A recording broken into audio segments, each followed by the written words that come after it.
When a rubber roller has been running for some time, the surface may start to look shiny, smooth, or even polished.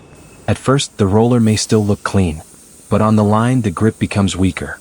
The web starts to slip, the traction becomes unstable, or the roller cannot pull as well as before. This is common on traction rollers, drive rollers, nip rollers, and rewinding contact positions. In this video, I'll only talk about one point: why a glazed rubber roller surface can lose grip, and when grinding, recovering, or a material change should be checked. The first thing to look at is the surface itself. A new rubber roller surface usually has a controlled finish. It is not only about rough or smooth.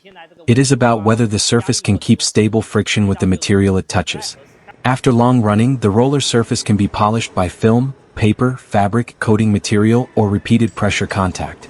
The small surface texture becomes flatter. The roller looks brighter, and the friction stability drops. Sometimes this happens slowly. The operator may only notice that the line needs more tension, more pressure, or more adjustment to keep the same traction. That is often a sign that the roller surface is no longer working the same way. The second point is contamination and contact pressure. A roller can look glazed because it is truly worn smooth, but it can also look shiny because something is sitting on the surface. Oil mist, coating residue, adhesive, release agent, powder, or fine dust can fill the surface texture.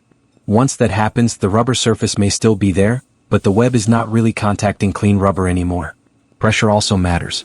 If the contact pressure is too high or concentrated in one area, the roller surface can be compressed and polished faster.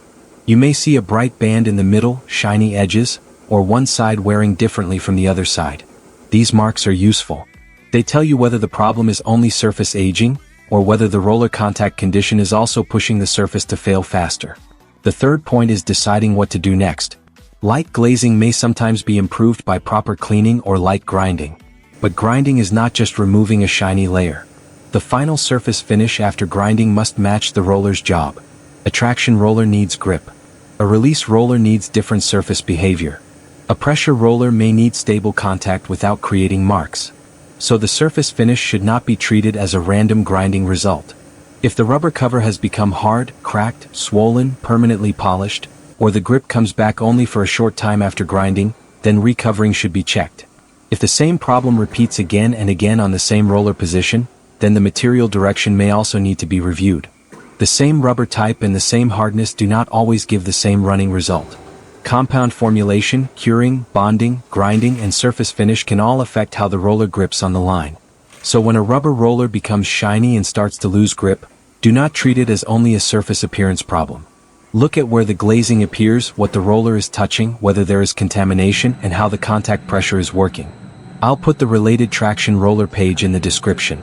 If you already have drawings, dimensions, samples, or clear specifications, you can send them to Wolorin directly for custom manufacturing, quotation, or production confirmation. If the problem is still not clear, you can send the roller position, old roller photos, surface condition, and what you are seeing on the line. We can first check it from the rubber roller side.